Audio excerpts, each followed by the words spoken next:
สบายดีหมู่เพื่อนทุกคนยินดีต้อนรับทุกท่านเข้าสู่งานเทศกาลอาหารเพื่อสุขภาพประจำปี 2019 ครั้งที่ 6 ที่กำลังเห็นอยู่นี้ก็คือทีมงานสตาฟที่ยังบ่ได้รับบ่ได้นอนเตรียมงานตั้งแต่เช้าจนฮอดเดี๋ยวนี้กะเวลา 4 โมงกว่าๆแล้ว อันแน่ตกใจกันเป็นบอกว่าเอ๊ะทีมงานเขาเฮ็ดอีหยังดึกตื่นเที่ยงคืนยังบ่นอนเนาะเพราะว่าทีมงานเขาต้องได้เตรียมงานถ้าว่าบ่ได้เตรียมนี่งานบ่แล้วงานบ่เดินเนาะเบิ่งสมหน้าแต่ละคนมาตั้งแต่เช้าเพิ่นว่าซั่นพักเต็มคืนเบิ่งไว้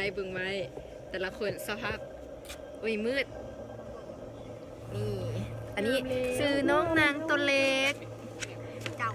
อันนี้ชื่อน้องปุ้ยอันนี้ชื่อเอนาเอวิดีนาต้องเป็นมันนี่